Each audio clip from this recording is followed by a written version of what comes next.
coco, Caxinguele tá me olhando. eu quebrei o coco, Caxinguele tá me olhando. eu lavei o coco, Caxinguele tá me olhando. eu ralei o coco, Caxinguele tá me olhando. e doce de coco, Caxinguele tá me olhando. e lajá de coco. Caxinguele tá me olhando.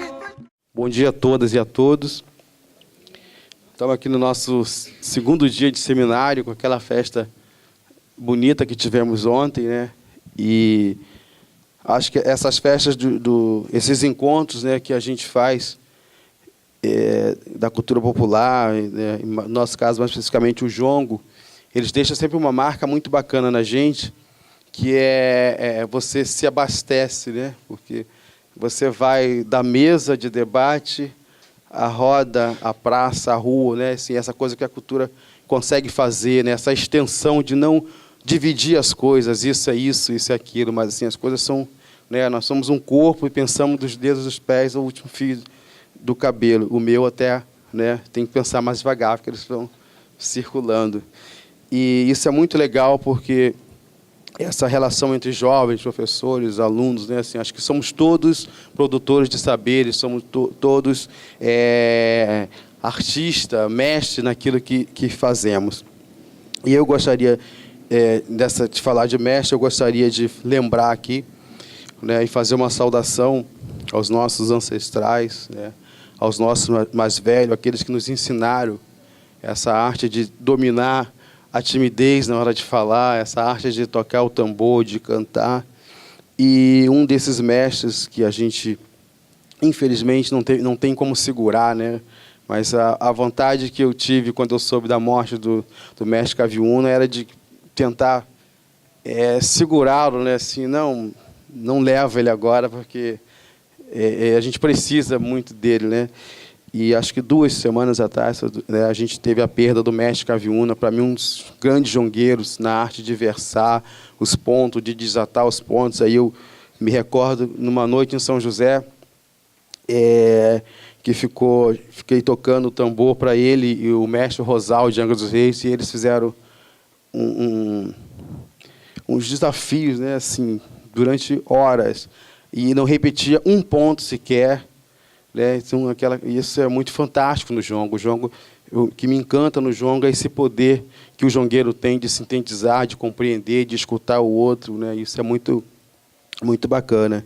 Então, o Caviúna é uma pessoa que vai, de fato, assim, fazer falta fisicamente nas nossas rodas de jongo. Então, assim, a gente até, ao invés de pedir 1 minuto de silêncio, acho que a gente pediria um toque de tambor, né, para que, como ele gostava, vamos tocar aí? Oi, eu não posso andar correndo, sou um preto velho cansado, por isso vou caminhando devagar, sou um preto velho cansado, caminhando devagar, oi, preto velho cansado, caminhando devagar, oi, preto velho cansado, um preto velho cansado, oi, não posso andar correndo. Oi, sou um preto velho cansado. Oi, não posso andar correndo. Oi, não posso andar correndo. Machado. Bom dia a todos. Falar depois dos tambores e falar depois do Délcio é um desafio. E ele diz que ele fica envergonhado só no primeiro minuto, né? E nós também, da universidade, Délcio, também ficamos nervosos quando também nos apresentamos e apresentamos os nossos trabalhos. Principalmente nessa... Pode ficar aqui do lado. Principalmente nessa nossa parceria, né? Eu quero, antes de tudo, agradecer o convite, me senti super honrada com ele, e senti uma enorme responsabilidade com o convite. Porque a gente também se sente querendo apresentar e justificar as nossas pesquisas na universidade, mostrar a sua importância, a sua validade, e pesquisas que são construídas a partir de uma relação, no caso aqui específico do jongo, com as comunidades jongueiras. E sempre esse assunto a gente conversou, abordou, das desiguais relações entre os pesquisadores e os jongueiros. Hoje, a gente está vendo vários jongueiros na universidade, vários jongueiros lidando com os pontos de cultura, com os projetos, e essa desigualdade vem diminuindo. Mas essa desigualdade sempre foi falada, e isso eu acho muito importante. Eu tenho muitíssimo a agradecer a diversos jongueiros, começando pelo Délcio, quem, por eu ter sido professora num curso do PENESB, de quando? Eu nem sei, né? Mas, no início, no final dos anos 90, talvez, e, a partir daí, nós começamos a entrar no Bracuí. A partir do Bracuí, já estávamos entrando e conversando, e entrevistando e fazendo pesquisa em São José da Serra. A partir de São José da Serra e do Bracuí, começamos a conhecer outras comunidades jongueiras, e aí era as próprias comunidades jongueiras nos desafiando, porque onde a gente chegava tinha outra, onde a gente chegava conhecia outra, e havia outra. A gente achava que só a nossa família fazia jongo. Nós também achávamos que o jongo tinha acabado. A previsão era que o jongo ia acabar. Os últimos africanos iam morrer e ninguém ia mais. Os velhos iam acabar, os jovens não ligavam mais para isso. O jongo ia acabar. Eu não me esqueço quando a minha companheira de pesquisa, Hebe Matos, chegou para mim. Ela estava fazendo o relatório do Quilombo de São José da Serra para pleitear as terras do Quilombo. Ela disse: mas Marta, as festas lá tem jongo. Eu falei: não, Hebe, não pode ser. O jongo, pelo tudo que eu já li em livros, o jongo não pode mais existir, a não ser o da Serrinha, que a gente tinha algumas notícias. Então, essa descoberta das comunidades jongueiras, para si, também foi uma descoberta para a universidade. E eu quero agradecer demais, por isso eu estou emocionada com o convite, com esta parceria. Eu e o Délcio já temos nos apresentado juntos em diversos debates sobre jongos, e a parceria com outras comunidades também, como São José da Serra, como Barra do Piraí. Estou vendo a Eva ali, a gente já se apresentou junto em algumas mesas. Essa parceria é muito importante. Também não tem muito sentido a gente se apresentar sem os jongueiros, sem estarmos juntos. Esse diálogo faz crescer não só as comunidades jongueiras, como a universidade, como os pesquisadores, os professores e os alunos dessa universidade, que eu vejo aqui vários alunos meus, que estão se tornando professores de história, formados a partir de uma outra visão de patrimônio, de identidade, de história, de cultura afro-brasileira, e que faz toda a diferença. Então, eu quero agradecer demais essa oportunidade de estar aqui e agradecer muitíssimo ao Pontão de Cultura do Jongo, e à Elaine, e à Mônica, e a todos os outros participantes, porque são, como ontem já foi falado várias vezes, mas a gente não pode parar de falar, como são guerreiras essas lideranças jongueiras da UF, e que enfrentam uma série de desafios para manter o Pontão aqui na UF. Não é fácil. A oposição aqui na UF é grande. Quando eu digo oposição, os descasos, a dificuldade de regularização da própria situação da Elaine, os recursos para o Pontão na UF. A Elaine ontem colocou: a extensão é o primo pobre da universidade. É pobre, sim. Então, a gente tem que comemorar e celebrar este encontro e esse momento, né? Esse momento aqui, para mim, também me traz uma série de lembranças, algumas muito boas, né?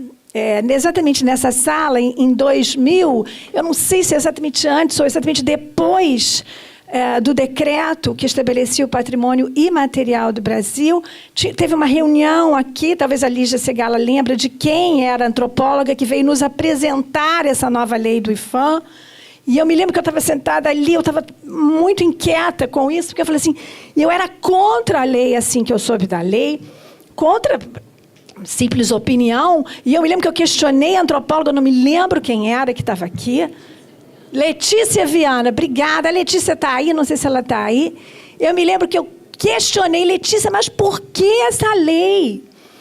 Mais uma vez, o Estado brasileiro vai interferir na vida das comunidades jongueiras. Deixa elas se articular, deixa elas viverem livremente. Nós vamos de novo entrar nas comunidades, rotular essas práticas de patrimônio, ou vamos salvar porque vai morrer. E eu, ainda bem, eu estava inteiramente enganada, né?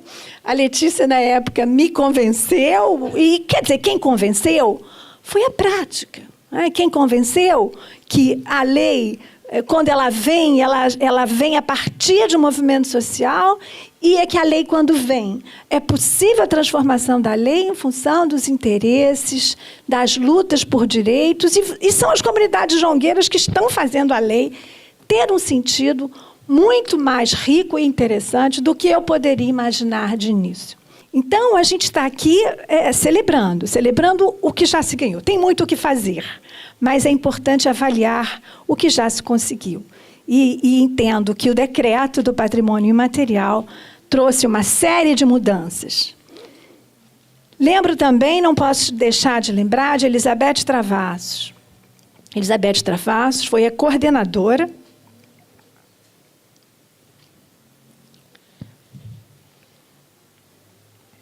do inventário do jongo.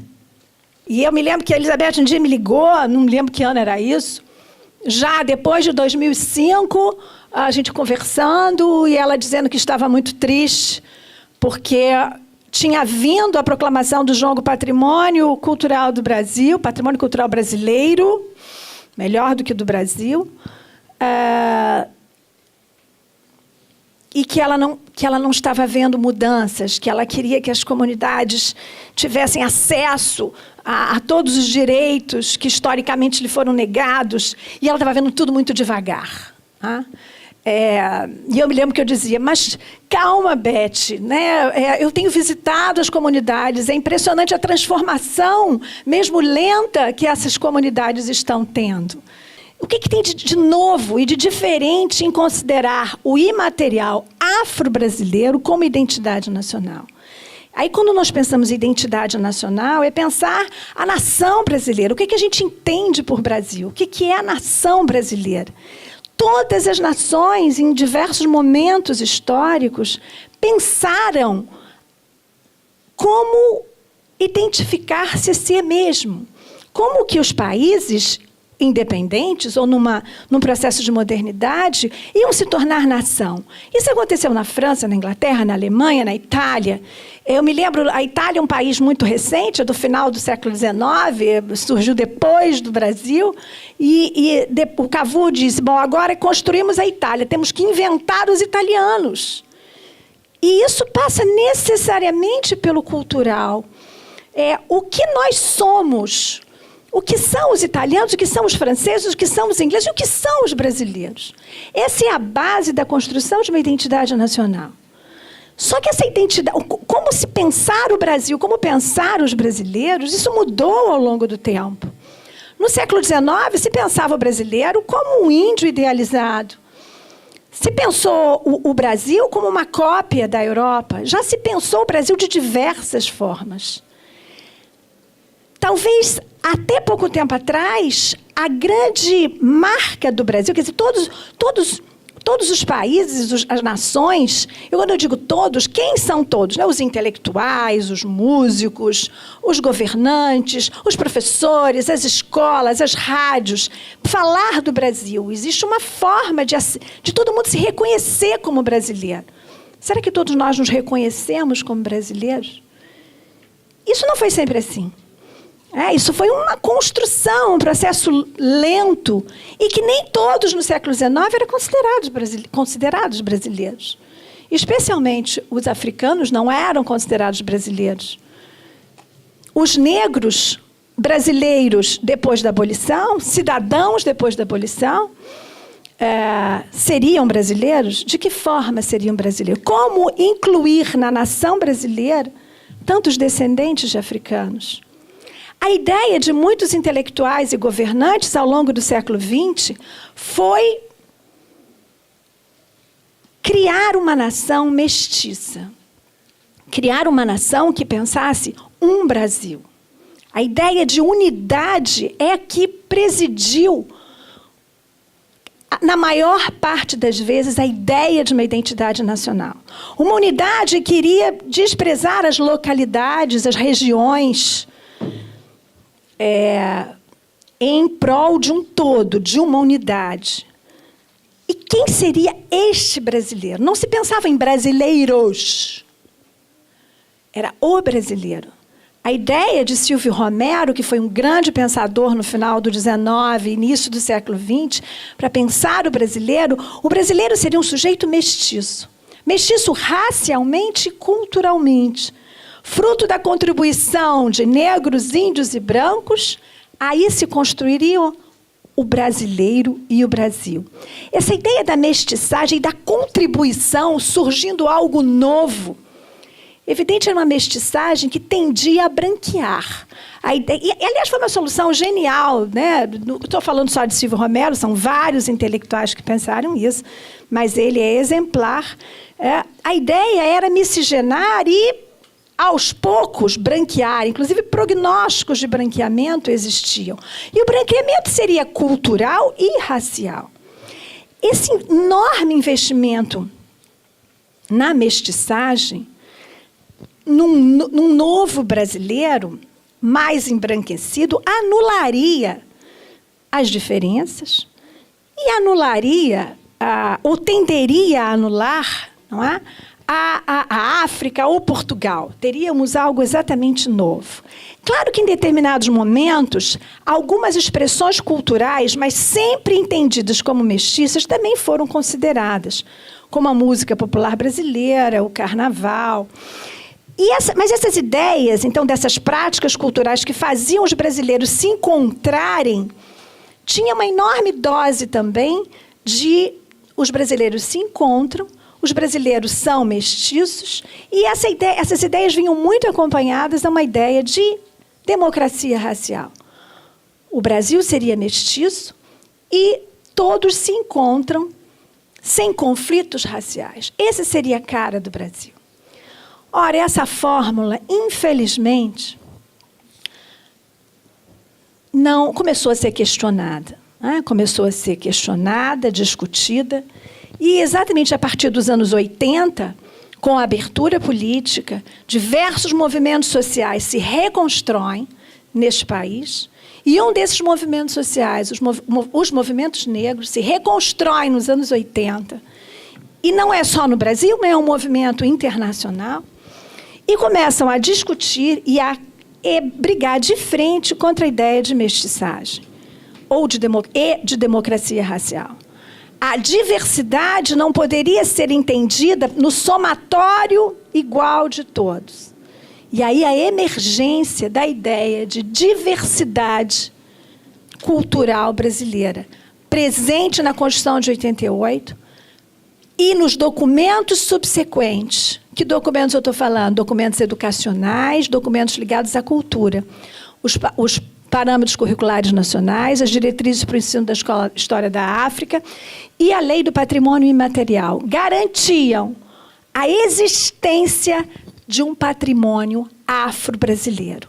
É olhar para trás de uma forma completamente diferente.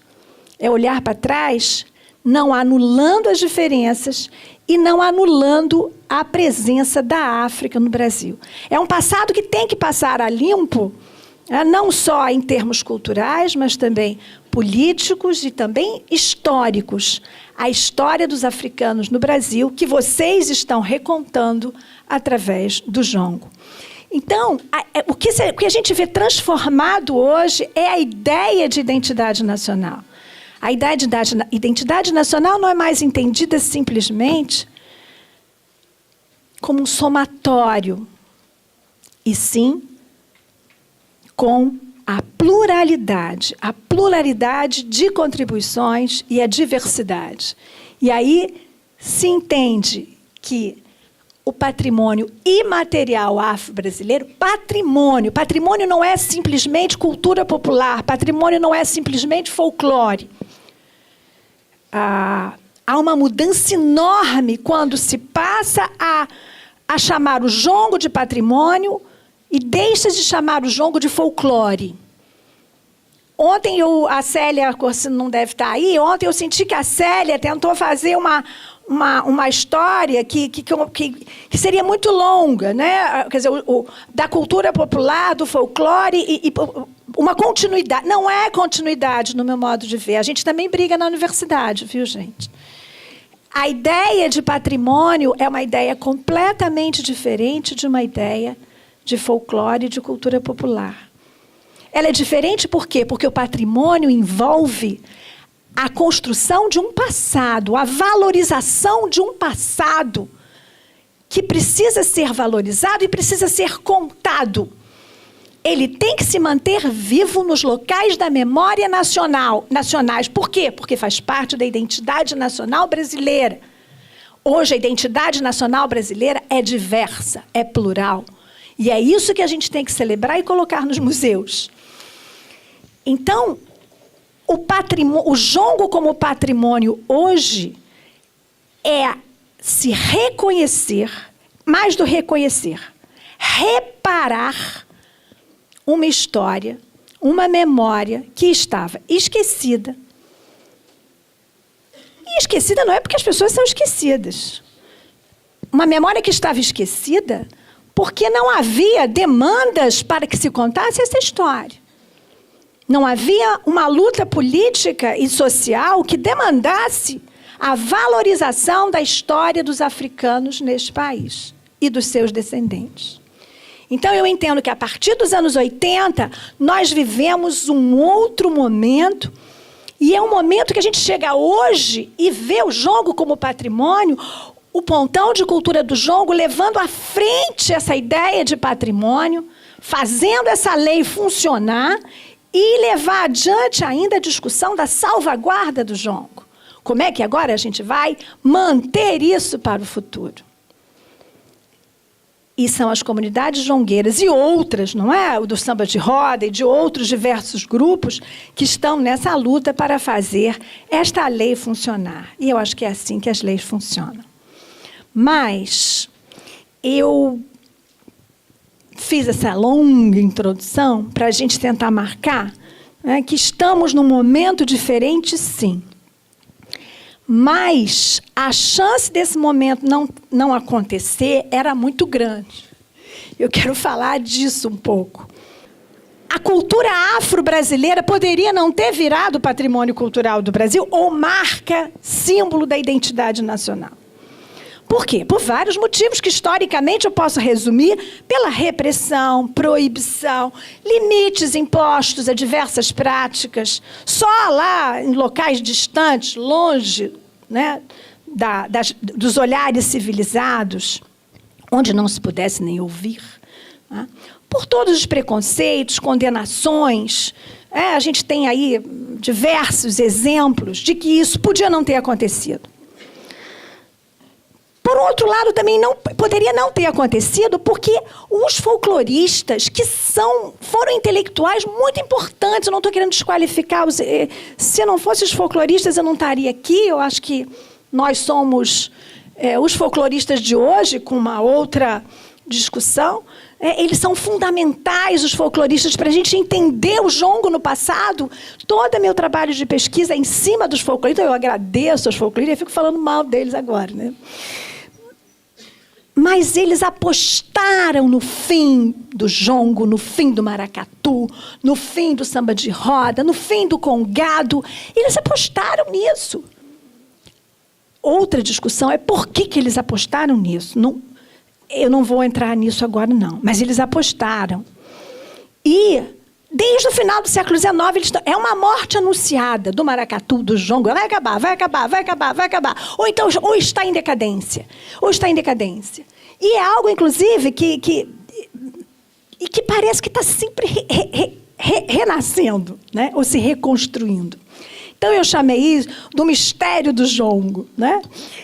Brincando com um livro do Hermano Viana, O Mistério do Samba. Mas como é que foi possível essa reconstrução do jongo agora, nos anos 80, 90? Esta é a pergunta.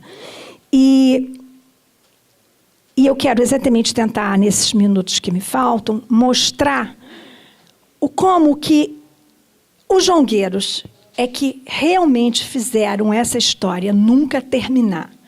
Por mais que, às vezes, achassem que não era igual à da sua infância.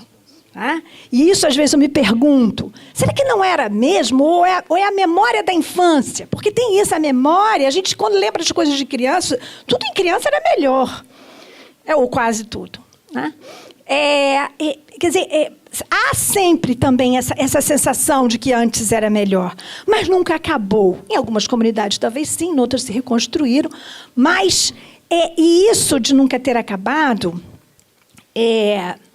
me mostra que antes da lei do patrimônio, antes inclusive dos encontros de jongueiros, diversos outros jongueiros lutaram para o jongo não acabar.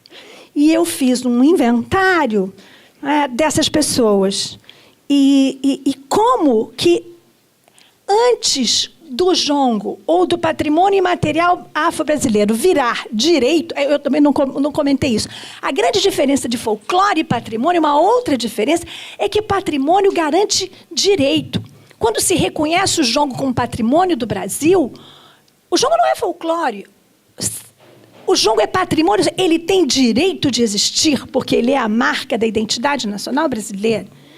Quando se fala em direito, o Estado tem o dever de mantê-lo, o dever de memória de não apagar o jongo da história, e os jongueiros têm o direito de existir e de estar nos livros didáticos, nas companhias de turismo e em diversos outros locais oficiais que representem o Brasil.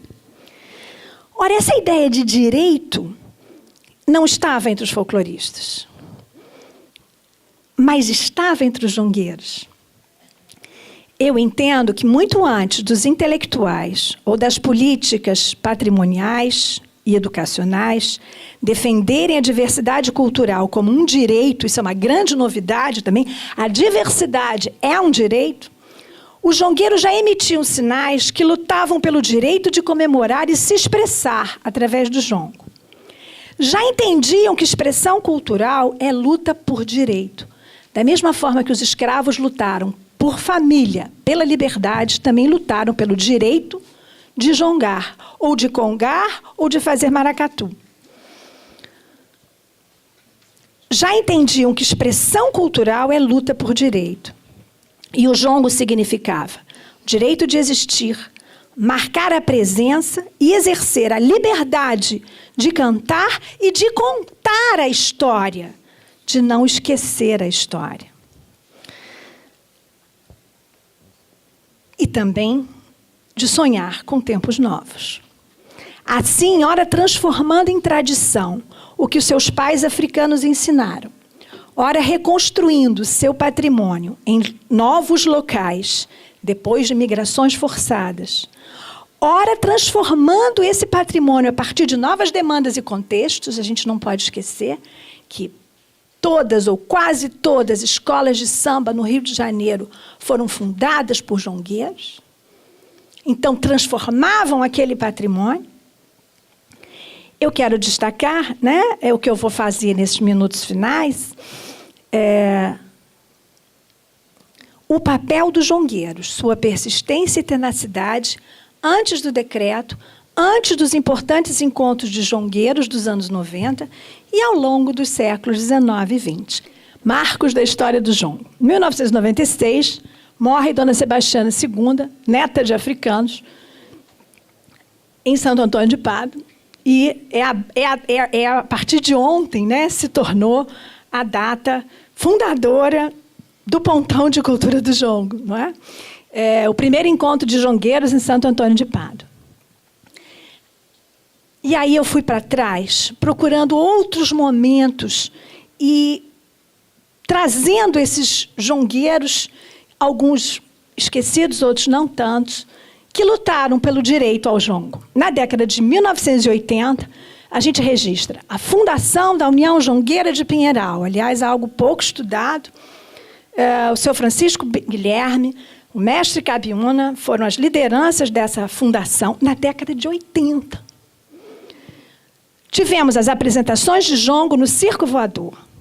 Mestre Geraldo ainda comandava o Caxambu no Morro do Salgueiro. Eu peguei alguns morros para mostrar essa modernidade do jongo formando escolas de samba. Pode passar. 1977, Tia Maria, que estava ontem, participa do grupo de jongo da Serrinha. 1976, senhor Hermes Silva, de Campos, informou a Raul Lodge, um folclorista importante, antropólogo, que fazia o jongo em Campos por tradição familiar. 1975, mestre Darcy, mestre Fuleiro e Candeia, fundador, grande sambista, fundador de diversas escolas de samba, presente na fundação de várias escolas, organizam apresentações de jongo no Teatro Opinião. Mestre Darcy, vovó Maria Tereza, vovó Joana Rezadeira, vem de Valença no início do século XX, mestre Rufino, um dos fundadores da Portela, participavam de rodas de jongo no Engenho de Dentro. Ali nós estamos meio mal, mas 1972. Então, olha só, Rio de Janeiro, Noroeste, 1972, o jornal O Globo noticiava que no Bracuí, 40 famílias remanescentes de escravos praticavam rituais africanos. E a descrição é o jongo. É quando estava abrindo a Rio Santos. Pode passar. Esta é uma imagem, exatamente na década de 70, a Maria de Lourdes Borges, uma folclorista, referência no estudo do jongo. Ela pesquisou jongo nos anos 60, 70. Ela coloca no final algumas fotografias. Mas para vocês verem a diferença de um relato, fantástica documentação que ela reúne aqui, principalmente sobre o interior de São Paulo, a gente encontra diversas informações importantes, mas ela não cita o nome dos jongueiros. Não dá nem a data de onde tirou a foto. Não importavam os jongueiros, importava o jongo. Mas eu coloquei as suas fotos porque Maria de Lourdes tinha que estar presente aqui. Essa aqui ela bota a seguinte legenda: jongo do Morro da Serrinha, em Madureira, Rio de Janeiro. Foto de Luiz Antônio do Alibe. Eu não conheço. Alguém conhecer? E a gente não tem nenhuma referência sobre quem são essas pessoas. Mas o jongo está acontecendo na Serrinha. Provavelmente isso aqui é uma foto dos anos 60 e 70. Pode passar. Um jongueiro vai tirar o ponto. É outra foto presente aqui no livro. Ela não diz onde, quando, nem quem. Esse é exatamente um relato de uma folclorista que está preocupada com o jongo e não em mostrar quem são esses jongueiros, qual é a história desses jongueiros e que direitos esses jongueiros têm. Esse assunto não está no livro. 1960, mestre Darcy funda o grupo de jongo da Serrinha. 1960. Entre 1950 e 1940, são vários registros de folcloristas no interior de São Paulo, antes até da Maria de Lourdes, como são registros do Alceu Mainar, do Rossini Tavares de Lima e do próprio Stein, que é um americano que veio para cá e gravou pontos em vassouras. Então, a gente pode perceber que... E aí, todos esses registros não citam nomes, não contam a história das pessoas, mas dizem que o jongo está lá. E se preocupam em registrar a música, a dança, e ainda dizem que os versos são muito pobres. 1944... Antônio Rufino levou... Aí a Lavínia é uma socióloga, folclorista, mas que dava nomes. Ela diz: Antônio Rufino me levou para assistir a jongos pelo 13 de maio, em Vila Santa Maria, na cidade de São Paulo. Aí ela registra em seu livro que na cidade de São Paulo, nesse mês de maio, diversos grupos batiam tambor no 13 de maio. 1943, Afonso Dias organizava batuques em Tietê. 1930, Mano Eloy gravou Pontos de Jongo na Odeon. Mano Eloy é um importantíssimo, ele vem de Valença, ele nasceu no Vale do Paraíba, ele vem para o Rio de Janeiro nos anos 20, ele se torna estivador, grande liderança política no Porto do Rio de Janeiro, fundador do Império Serrano, também estava na fundação da Portela, ele grava Pontos de Jongo na Odeon. A gente pode ouvir esses pontos de jongo. Eu localizei 2, né? Galo Maluco e Liberdade dos Escravos. Observem que, então, mesmo na Odeon, os jongueiros estão contando a história. Não querem esquecer essa história. Gravar na Odeon um ponto chamado Liberdade dos Escravos, em 1930, não era pouca coisa. Outra foto da Maria de Lourdes, simplesmente com a legenda Jongueiras. Não tenho a mínima ideia de onde é isso, nem quando. Pela foto, a gente pode imaginar que é uma foto bastante antiga. Né? O Stein registra em 1948, eu peguei só esses 4 jongos, esses quatro pontos, para mostrar o quanto os jongueiros contavam a história, não queriam esquecer o passado, através do jongo. E a força desses versos, tão pouco valorizada pelos registros, até a Maria de Lourdes. Eu estava dormindo, vocês conhecem, Angoma me chamou, levanta povo, o cativeiro já acabou. Esse ponto é comemorado em todo o Sudeste escravista, né, que não se esquece da alegria que foi o 13 de maio. Eu pisei na pedra, a pedra balanceou, o mundo estava torto, a rainha endireitou. Esse ponto é muito interessante se a gente pensa que, bem próximo da abolição da escravidão, houve levantes de escravos por todo o Sudeste, por todo o Vale do Paraíba. E a pedra balançou em todo esse Sudeste escravista, com as fugas de escravos e as ameaças de rebelião, se a abolição não viesse. 13 de maio, a corrente arrebentou, no dia 13 de maio, a corrente arrebentou. E esse último, eu acho também incrível, pelo sentido político que ele passa. Dona Rainha me deu uma cama, não me deu banco para me sentar. Ou seja, está faltando. Eu ainda não ganhei, eu ainda não consegui a igualdade de fato. Eu consegui a liberdade, eu ganhei uma cama, mas ainda não posso sentar. Né? Então, é uma forma incrível de falar da falta de direitos. Em 1934, o Luciano Gallet, um musicólogo, um folclorista muito importante, amicíssimo de Mário de Andrade, ele fala, aí começa as sentenças de morte, né? Antes e depois a gente tem, né? As velhas tradições pretas encontram-se ainda muito restritamente entre gente velha, em lugares afastados dos centros populosos, fazendas e roças longínquas em cerimônias negro-fetichistas. Na avaliação dele, tudo tendia a desaparecer rapidamente. O material negro entre nós, e o luso também, já começam a constituir passado, tradição, folclore. Todos os elementos agora misturam-se, formando um material puramente brasileiro. É a ideia da mestiçagem que eu falei para vocês anteriormente. Se estavam vivos por aí os congados, os maracatus, os batuques e o jongo, não era por muito tempo. Ou profecia que não deu certo, né? Ainda bem. Em São Luís de Paraitinga, isso eu tirei da tese de um colega, o Jaime de Almeida, que levantou um trabalho incrível em 1916, no interior de São Paulo. O José Carneiro de Carvalho, se ele não era negro, ele era filho ele tinha parentesco com descendente de escravos, ele se tornou professor em São Luís de Paraitinga. Ele afirma em Jornal da Cidade que o jongo, depois de estar quase desaparecendo, veja que esse discurso de estar quase desaparecendo está sempre acontecendo, né?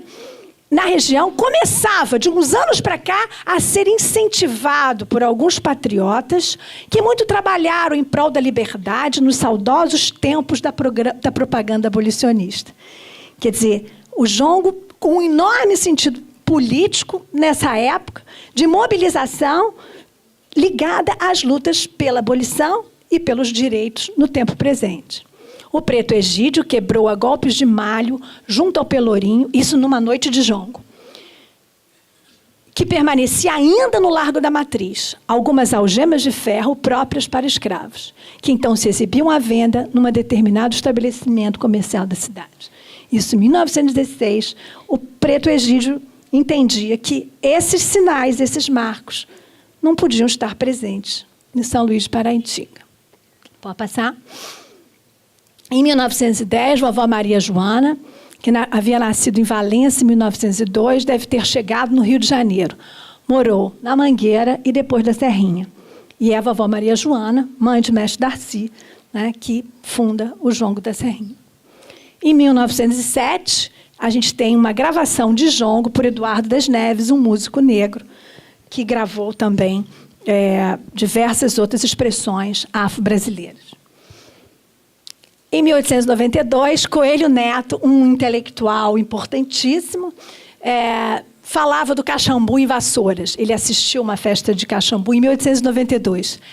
É esta a dança da África. Outra não dançavam os africanos. Triste na sua brutalidade e na sua monotonia.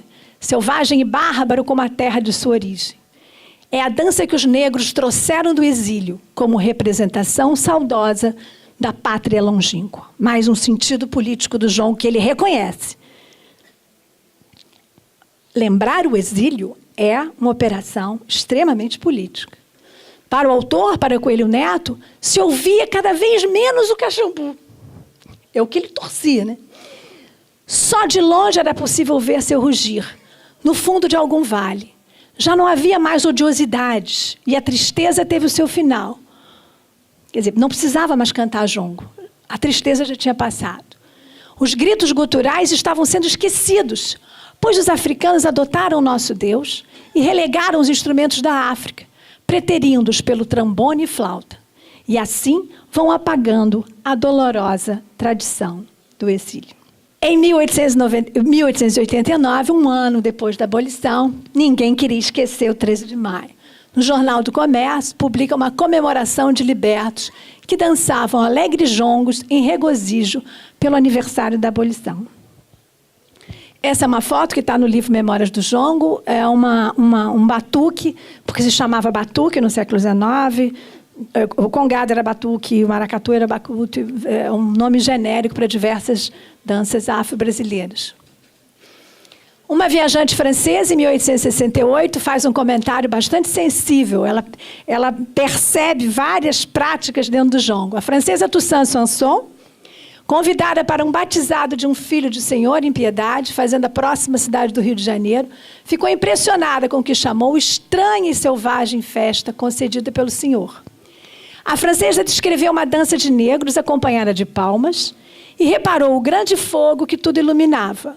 Registrou ainda a presença de 2 músicos com tambores diferentes, emitindo sons surdos, a dança em círculo, os cantos e as palavras.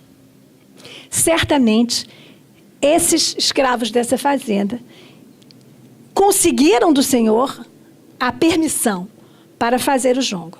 E depois de permitido, se torna direito. Ninguém mais consegue caçar um direito de fazer o batuque. Pode ir.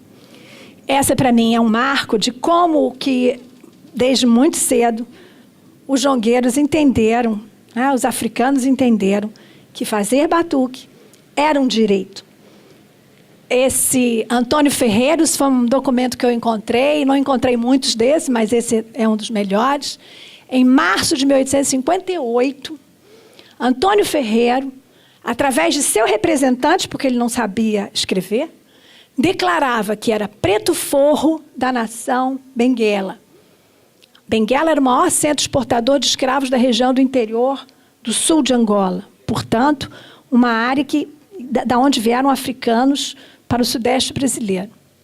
E ele morava no Rio de Janeiro. E ele vai solicitar à Câmara de Vereadores da cidade que queria, junto com seus parentes, darem os seus divertimentos de costume da dita nação.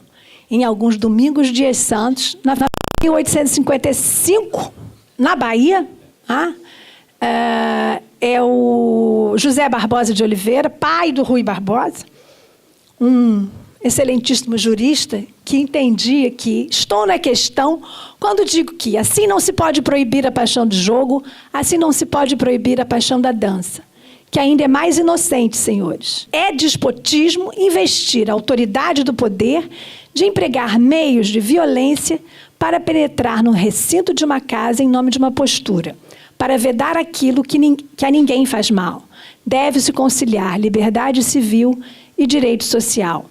O que mais quer a sociedade? Quer dizer, ele vai defender que o batuque possa ser feito em locais fechados, em locais particulares. Ora, essa foi uma deixa impressionante para africanos e libertos exigirem os direitos de fazer o batuque.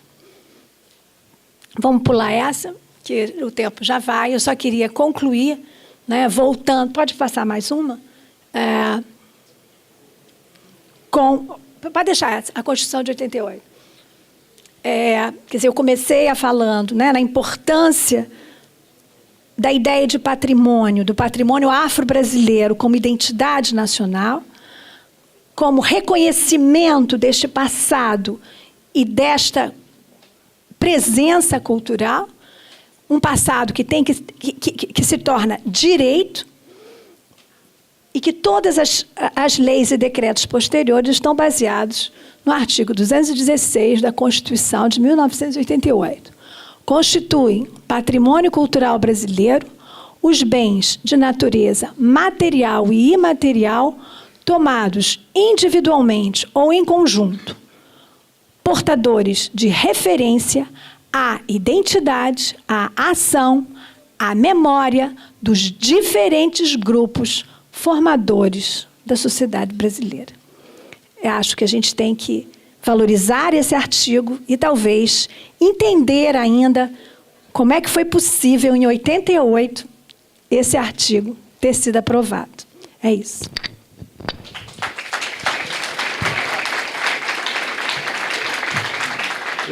Peço até desculpa ao Delson, está cheio de coisa para fazer, eu só consegui chegar na fala de Marta. Mas eu queria dizer o seguinte, quer dizer, o historiador Eric Robesbal diz que é preciso historicizar sempre. Ou seja, nada que acontece é um raio no dia de céu azul, tudo tem uma história. Nós estamos aqui é porque temos uma história. E nesse quadro especial, né, da cultura jongueira, da cultura negra, essa história é difícil até datar. A Marta, como historiadora, tem que botar um ponto, né, de apoio na história para poder começar. Mas se a gente for andar mais para trás, você vai chegar na costa, né, africana, e, enfim, é muito interessante. Então, eu queria chamar a atenção disso, é mais para reforçar o que está acontecendo aqui. E eu trabalho com juventude, com jovens, nosso grupo é o Observatório Jovem, que está associado ao Pontão, e é especialmente importante para os jovens essa dimensão da história. Nosso tempo é muito acelerado, todos nós estamos vivendo um tempo de muita aceleração. Eu estou ali assistindo, tentando prestar atenção, resolvendo 30 problemas de maneira até mal educada na internet, mas é a maneira de eu estar aqui, em nosso tempo simultâneo. Isso, para a garotada, é mais grave ainda, porque eles nasceram nesse tempo e são compelidos a viver nesse tempo. Então, a dimensão da história é a primeira coisa que se perde, né, nessa correria do tempo. Então, é fundamental essa fala da Marta. E eu queria dizer o seguinte, ela se associa com uma fala que tem a ver com espaço também, né? Então, tempo e espaço estão sempre juntos. Uma das coisas que a gente sempre ouve, especialmente dos antigos jongueiros, é algo assim, eu vou dizer algo, Dona Luísa, lá de Angra, né? Dona Luísa falava assim, nossa, eu pensava que o jongo era só aqui. Como tem primo? Como tem primo? Tio Mané, lá em São José da Serra, eu não sabia a importância que o jongo tinha quando as pessoas começaram a visitar São José e tal. Então, acho que tem uma coisa fundamental que tem a ver com o espaço também. Essa dimensão da história se associa com a dimensão do espaço. Ou seja, hoje, aquilo que era dançado em terreiros, de família, ou seja, muito localizado, claro que havia intercâmbios, a Marta e a Hebe têm mostrado que havia intercâmbio desde o século XIX, antes, mas esse intercâmbio hoje é de uma natureza diferente. É de uma rede política que transcende os quintais, né, que cria uma nova família. É por isso que as pessoas dizem, eu me sinto em casa, eu vejo os meus amigos como se fosse a minha grande família do jongo. Então, eu queria reforçar essa história e dizer que essa visibilidade tem a ver com o autorreconhecimento desse coletivo e que vai pressionar um autorreconhecimento público. E aí, sobre isso, eu queria tocar num ponto, se vocês pudessem falar. Uma das coisas mais graves que eu vejo no jongo hoje ainda o movimento que é da sociedade de criminalizar o jongo, de discriminar o jongo e transformando ele ainda em coisa impura. Há muitos jongueiros, inclusive, que fazem questão de dizer não é macumba, não é religião, não. Às vezes até simula, escondendo a sua religiosidade própria, porque sabe que quando chegar na escola, e se disser alguma coisa parecida com religiosidade, a escola vai fechar a porta. Então, a gente não ganhou a guerra. Eu queria dizer que a guerra não está ganha. Há que se comemorar essa vitória, dessa visibilidade, do reconhecimento. Mas a guerra não está ganha. Uma cidade no interior de São Paulo agora acabou, de maneira ao arrepio da Constituição, que isso não vai funcionar, proibiu o candomblé. Ou seja, há ainda uma grande repressão às manifestações que envolve tambor, roda, tudo que é cultura africana. Então, eu queria ver a opinião de vocês. Como é que está essa questão hoje do espaço público de afirmar o jongo tal como ele é? Né? Sem dissimular, sem esconder essa... Porque, de certa maneira, mal comparando com o passado, o que acontece hoje, quando alguém diz não, o jongo não tem nada a ver com religião, não, gente, é só uma cultura, é dizer, da mesma maneira, gente, é só folclore. E se é folclore, pode entrar na escola. A gente está vivendo coisas parecidas, mal comparando com o passado, de que acontecia lá atrás. Não sei o que vocês pensam em relação a isso. Eu tenho visto isso. Bem, meu nome é Juliano Pereira, eu sou do norte de Minas Gerais, o companheiro falou ali. Eu peguei um pouco da sua fala, achei interessante algumas coisas que você pontuou e queria conversar um pouco com você, né, sobre isso. Eu também sou historiador e eu pesquiso juventude negra. E você explanou sobre a questão do jongo, e eu queria saber de você como que você vê a importância da juventude, e esse seminário é interessante porque eu vejo muitos jovens nessa perspectiva de se garantir o jongo como um patrimônio cultural, sendo esses uma geração que tem, assim, como uma responsabilidade a continuidade dessa cultura. Então, como olhar para esses jovens, muitos desses que estão aqui, como esses representantes que têm como função fazer com que essa cultura não morra. E pensar também de que forma que isso, enquanto uma identidade, fortalece, né? Fortalece a pessoa, né? O jovem, enquanto ser sujeito, enquanto sujeito político, e de que forma isso pode ser potencializado nessa cultura que o professor trouxe aí, essa cultura cibernética hoje, que a gente está aqui, está conectado com mais 5, 10, 15 estados, às vezes, de que forma que isso, nessa correria da sociedade, da forma como ela se estrutura hoje, pode potencializar, fazer com que o jongo ele saia, né, da comunidade e apareça em outros espaços, né? Haja vista que nós temos portais, nós temos blogs, nós temos redes sociais, que pode potencializar com que essa cultura, que é parte da formação, que é parte do eu dessa juventude, desse povo, dessa comunidade, ela pode ser mostrada também. Então, de que forma que você pensa que a juventude, enquanto corresponsável por não permitir com que essa cultura ela se dilua, pode ser um grande potencial para poder fazer com que ela se emancipe e consiga alcançar outros espaços, outras pessoas, outros lugares, né? Eu corroboro com a fala do amigo ali que falou do norte de Minas, que já tem umas redes conectadas que potencializam isso, né? A cultura através do compreender o que são e a partir disso mostrar para as pessoas, né? Em especial usando o veículo da internet. Como é que você vê isso?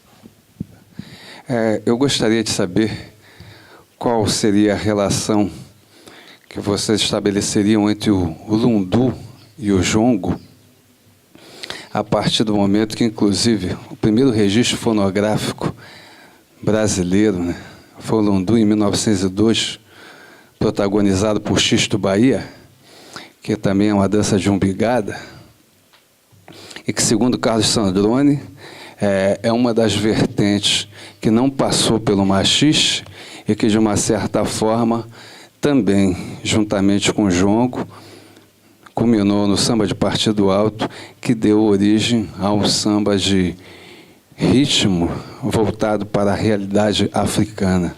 Então, eu queria saber, de uma certa forma, de vocês, como é que vocês veem essa relação do lundu com o jongo, já que o lundu foi uma primeira música de registro fonográfico e não é patrimônio material e está se perdendo, assim como o tambor de Machadinha e outros ritmos que também não estão sendo trabalhados. O lundu, eu não sei o que aconteceu com o lundu. Até 1940, ainda tinha lundu onde tinha jongo. O Rossini Tavares de Lima tem um inventário do lundu no interior de São Paulo, que ele fala que era também uma expressão da população negra descendente de escravos do Sudeste. O lundu foi um gênero super popular no século XIX e início do XX. Eu estudo o lundu, mas é o tal negócio, Carrano. O campo cultural é sempre um local de luta. Nunca deixou de ser, nunca vai deixar de ser. Tá? O lundu morreu, o lundu perdeu. Tá? Eu acho que alguns ou na negociação do que você vai deixar de fazer, alguma coisa você vai deixar e outra você vai manter e vai dizer que aquilo que é importante. Quer dizer, na medida que que o pontão de cultura do jongo decolou, o que aconteceu com o calango e com a folia de reis? Todos aqui conhecem a folia de reis e o calango, e tenho certeza que as famílias fazem folia de reis e calango. São escolhas, são escolhas, seleções. Todo patrimônio é uma escolha. E toda escolha é uma seleção política. Então, quando queria se acabar com o jongo, era evidentemente uma escolha de não querer a marca africana nesse país. Vamos misturar. Claro que as culturas são sempre muito misturadas, né? Mas a questão é o que se afirma como identidade. A identidade é sempre política. E é parte de uma escolha. A identidade nacional é uma escolha política. As culturas do Brasil são mestiças, misturadas? Claro que são. Né? O jongo fala de Santos, o jongo tem versos em português. Né? O jongo ele é exatamente uma expressão de culturas em trânsito. Só que afirma uma identidade negra, mas afirma uma identidade afro-brasileira. Não quer esquecer o passado africano nessa luta. A folia de reis é mais difícil.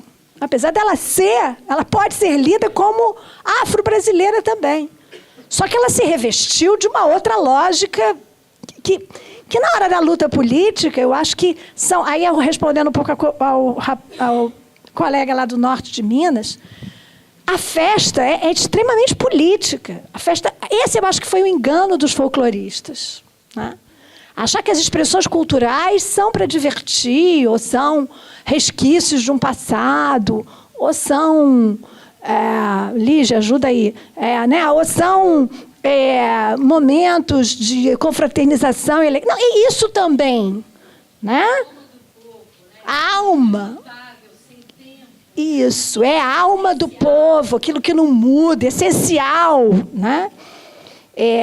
Eu acho que o jongo, a festa, é tudo isso, mas é mais do que isso. E eu acho que a história das comunidades mostram isso. Eu tentei fazer esse inventário de como que os jongueiros no passado iam atrás dos seus direitos de querer fazer o batuque.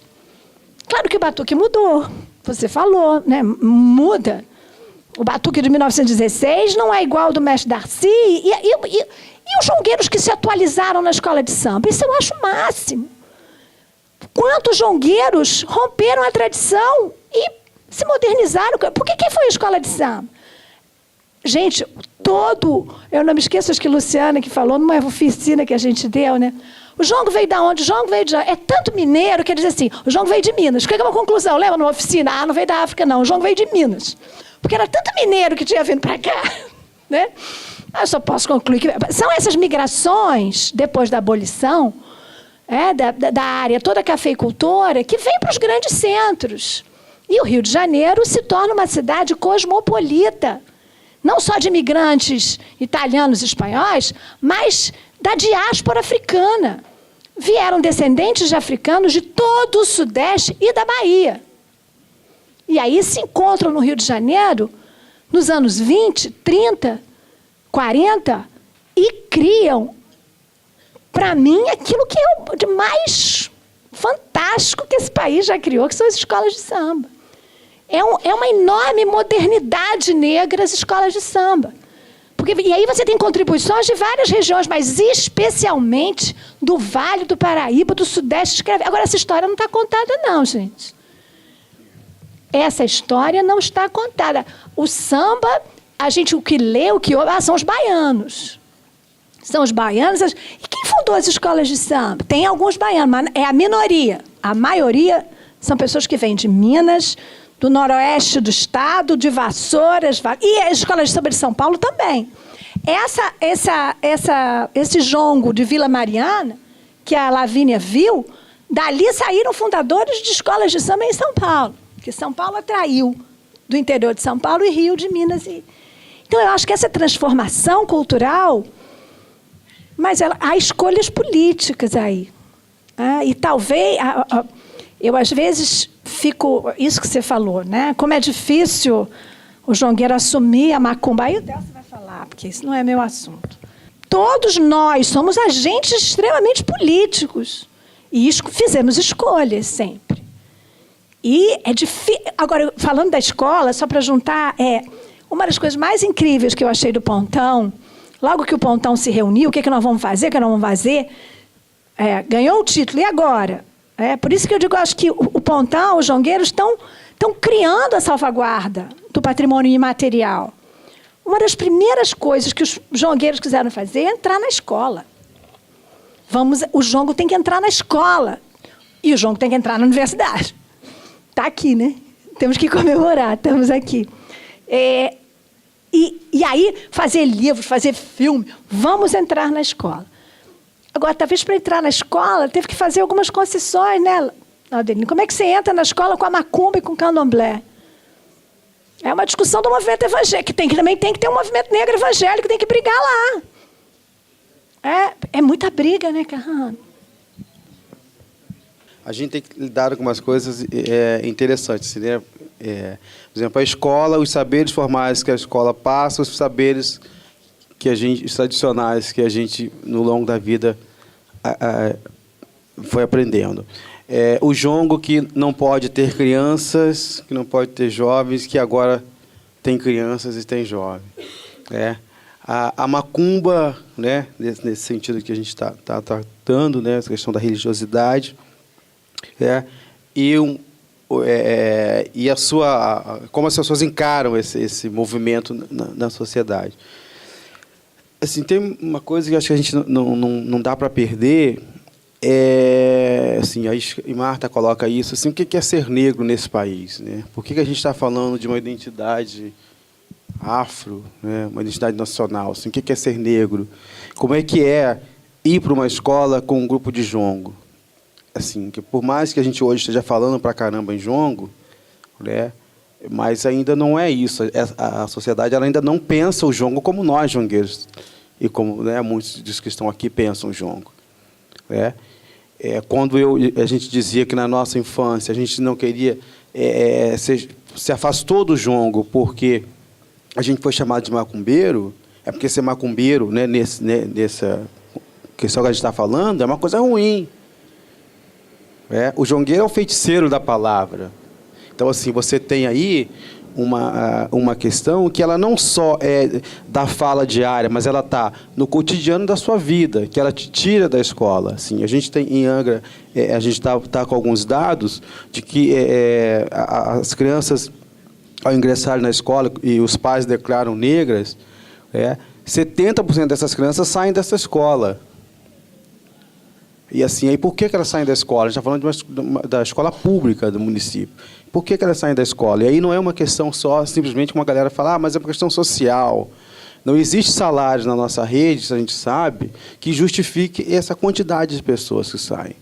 E aí a gente conversa com professores de uma escola que está dentro da área quilombola, e esses professores eles colocam uma série de questões assim, que para ele não se caracteriza racismo, né? O cabelo ruim, mas a criança se sente discriminada. A gente está falando de criança aí com até 6 anos de idade. A gente não está falando de adulto. Não são os adolescentes que estão saindo da escola para trabalhar, como a pessoa fala, são as crianças. E aí por quê? Porque essa escola tem um espaço hostil, onde você não vê o seu rosto de forma positiva. você vê o seu rosto de forma negativa. E aí não dá para ficar nesse espaço. E aí não é o jongo em si, a manifestação do jongo discriminada, mas sim é toda a população negra discriminada. Então, assim, é difícil dizer, eu sou negro nesse país. É difícil dizer, sou jongueiro. Entendeu? Esse é um espaço bacana, por isso que eu falo. Isso que a gente está vivendo aqui fortalece a gente para esse debate, que não está só aqui nesse momento. Né? Mas no cotidiano o debate é maior. O debate é mais forte, ele é excludente, ele é mau, ele é cruel. E a gente tem que ter muita força para encarar. Então, assim, quando você se reúne, estamos discutindo com a universidade, a gente está discutindo com uma série... Mas não é. Assim, a Prefeitura de Angra, onde eu trabalho, a Secretaria de Educação, ela tem um programa de diversidade na escola. Esse programa não tem um tostão. Assim, as formações que a gente faz por nossa conta. E a gente vai conversar com os professores ainda falam assim, mas a criança negra tem dificuldade para aprender. Você sabe o que é que eu vi isso? Sabe? Então, assim, essas negociações, aí eu não estou nem fazendo uma avaliação, mas essas negociações são muito pesadas. E, às vezes, assim, eu acho que, assim como a capoeira, né, a capoeira Angola, ela faz esse movimento de dizer que é isso. Né? O mestre Pastinha dizia assim, a capoeira tem negativa. Ela finge que dá, mas não dá. E ai daquele que vai atrás do capoeiro, que acaba levando. Né? Então, essa coisa de você fazer esse jogo, acho que assim, isso é um jogo político mesmo. Né? Assim, pode ser, você está negando o candomblé, você está negando a Umbanda. Assim, não é uma questão simplesmente de negação porque eu quero negar para poder entrar na escola. Mas é uma negação de um processo que me faz negar isso há muitos anos. E que não se rompe com isso só entrando nessa escola.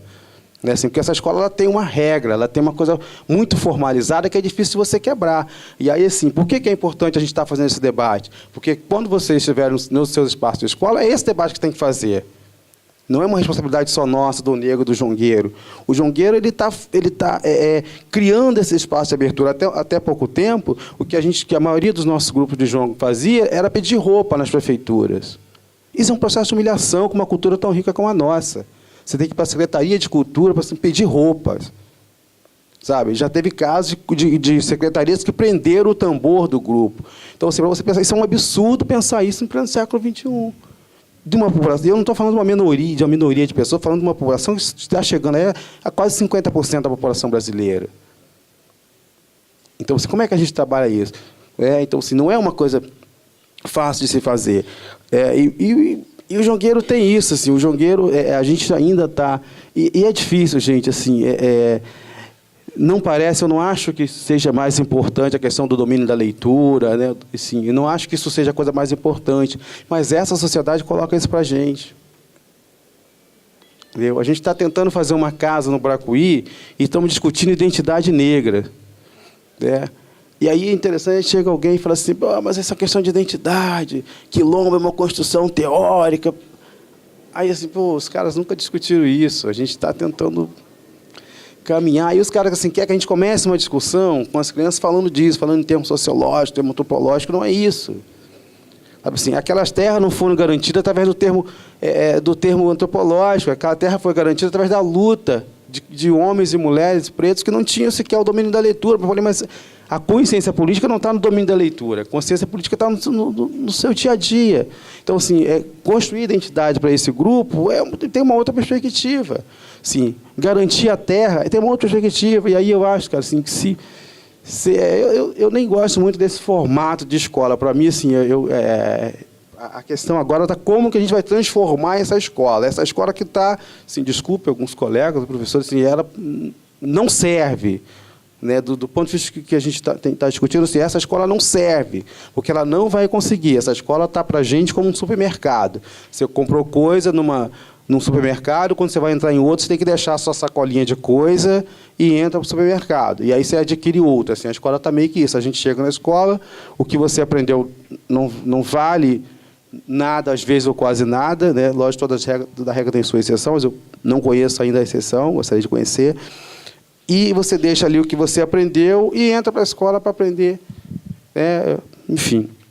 Então, eu acho que é um pouco... A gente tem tentado fazer um diálogo com esses espaços. Assim, acho que, e o jongo ele tem permitido. Esse caminho do jongo, né, a ideia, quando a gente pensou nesse projeto, ele era um caminho que é o caminho do Quilombo, né? Assim, a estrada que chega até o espaço do Quilombo. Mas depois a gente foi percebendo assim, que esse caminho do jongo ele foi muito mais amplo, porque ele realmente é um caminho que você vai percorrendo. Esse caminho vai se transformar numa estrada, enfim, não vai ter asfalto, né? Mas ele vai se transformar numa estrada e assim, para você ter começar a negociar, né? Assim, a gente precisa fazer essas negociações. Então, eu penso que é um pouco isso, né? Assim, quando você acaba que, de certa forma, não relacionando o jongo com macumba, e aí também acho que tem uma outra questão que outro dia a menina falou, mas, pô, por fato de você ser negro, você não tinha que ser do candomblé? Eu falei, não sei. Não sei se isso tinha que ser, né? Assim, tinha que ser, você tem que ser isso, tem que ser aquilo. Então, as pessoas também ficam meio que colocando isso, né? Assim, mas eu acho que é isso. Assim, é um debate que está sendo feito, é um debate que, por mais que pareça, ele é novo para a gente que é jongueiro, assim, isso não é um espaço que a gente está habituado a estar, mas é um espaço que nós somos dispostos a conquistar, né? E isso é uma coisa. E aí tem Luciana, tem Angélica, né, a Alessandra, que agora fechou o mestrado, Luciana, Angélica, mas então na graduação. Então, assim, eu acho que é isso. A gente está levando esse debate para dentro desses espaços. E a ideia é tentar transformar esses espaços. E eu acredito, cara, que quando a gente conseguir essa transformação, a gente não vai ter mais necessidade de negar isso. Entendeu? Assim como a gente reassumiu o jongo, né, diferente do tratamento que ele tinha na nossa infância, a gente agora está reassumindo o jongo, né? Acho que também, assim, acho que vai acontecer com o Lundu. Acho que nada. Eu já cheguei a um momento que eu também achava, poxa, o jongo parou, né? Acabou. Teve um momento que o jongo ficou parado, mas eu acho que não. A gente tem o jongo ele deu uma descansada e foi eu que não vi o jongo acontecer. Não foi o jongo que parou, foi eu que não vi acontecer. Talvez seja um pouco essa dinâmica também que o Lundu vai travar, porque você vai motivando. A gente viu que com o jongo, a gente voltou com o jongo no Bracuí, voltou também a folia, né? Porque os mestres falaram, mas também tinha folia, mas também tinha a dança do pilão. Bom, então vamos fazendo tudo. Então, acho que são motivações e discussões políticas que esse jongo tem travado. O que é legal entender, assim, a gente deixou de ser aquela coisa muito folclorizada, assim, né, nesse sentido bem perverso da palavra que os caras às vezes usam, que você vai dançar no dia 22 de agosto, o horário é sempre um horário que não atende, para ser para ser tratado com uma discussão política, assim, né? O município hoje em Angra a gente conseguiu fazer isso. Entendeu? A nossa relação com a prefeitura é mínima, assim, mas é uma relação de parceria, não é uma relação de pedinte, ninguém. Tanto que a gente conseguiu com 3, nós estamos no 3º mandato judicial contra a prefeitura e ganhamos os 3, né? Porque era isso, os caras achavam que pelo fato de ter chamado você para apresentar o jongo no dia do folclore, meio-dia, na praça tal, tinha o direito de asfaltar ou de fazer dentro do quilombo o que queria fazer. E assim, e quem fez esse movimento de proibição de entrar com o processo do Ministério Público foi a juventude. Foi basicamente a galera nova, e é uma galera que está no jongo, né? Então, assim, o jongo tem conseguido fazer essa permissão. E acho que é um pouco isso, assim. E o que essa garotada também vai fazer com o jongo daqui para frente, eu não tenho a menor ideia. É isso, gente. Obrigado aí.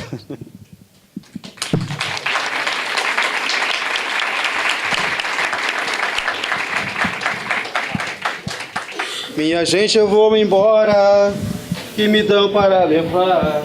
Eu levo saudade sua, no caminho eu vou chorar.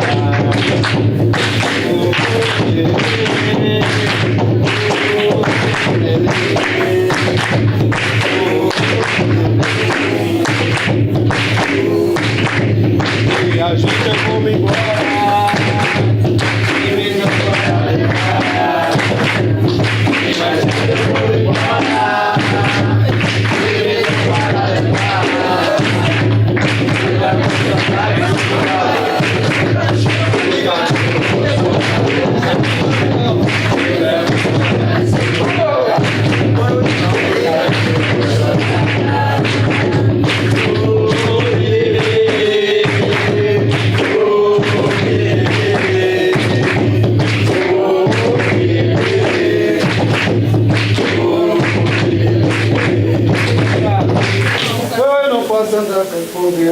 Vou caminhando devagar, oi, não posso andar correndo. Vou caminhando devagar, oi, não me ando devagar.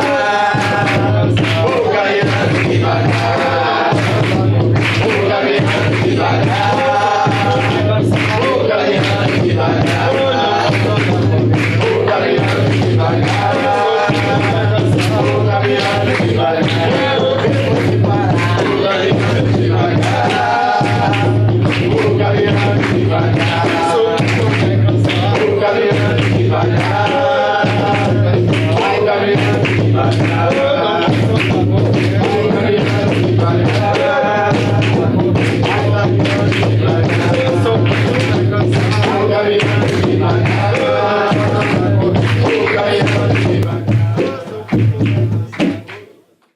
Eu apanhei o coco, Caxinguele tá me olhando. eu quebrei o coco, Caxinguele tá me olhando. eu lavei o coco, Caxinguele tá me olhando. eu ralei o coco, Caxinguele tá me olhando. e doce de coco, Caxinguele tá me olhando. e manjar de coco, Caxinguele tá me e olhando. cuscuz de coco, Caxinguele tá me e olhando. esquindinho de coco, Caxinguele tá me e olhando. bala de coco. Caxinguele tá me olhando. Ai, meu Deus do céu, Caxinguele tá me olhando. as minhas crianças, Caxinguele tá me olhando. olha o João Guaí.